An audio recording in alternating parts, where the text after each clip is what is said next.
Finn's first view of Hook Hall was from above, a grand old country house with a formal garden, surrounded by a complex of ultra-modern buildings.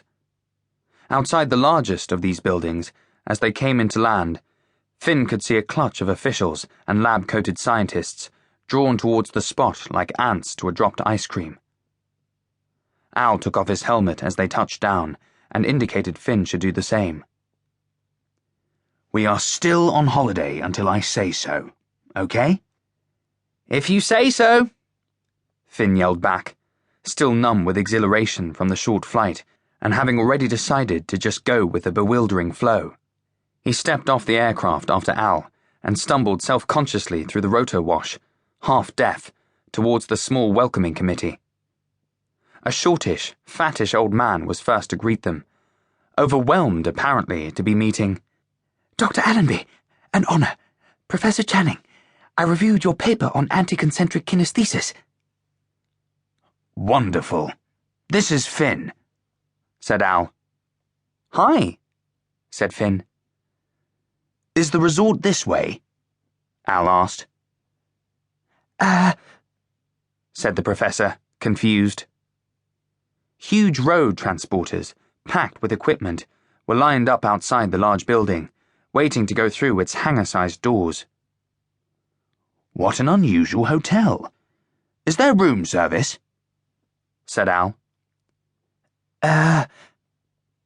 Finn likes chips, don't you, Finn? "Or potato wedges," Finn explained, unsure why this was relevant. "We have a canteen?" tried the professor. Al took in the lineup of trucks. "What's all this for? Are you having a pageant?" By now, Professor Channing was completely confused. "No, it's every centrifuge, laser, and electromagnetic accelerator we can lay our hands on. This has just arrived from Harwell, part of the new Wolfson accelerator, and—" "Oh my goodness. I think I spot an old friend," said Al, taking off down the line of transporters, Professor Channing trotting to keep up. Finn's strong instinct was to keep out of the way, but Al pulled him along front and center, determined to make a spectacle, leading everyone a merry dance as he searched among the trucks like a weekend shopper in the aisles of IKEA.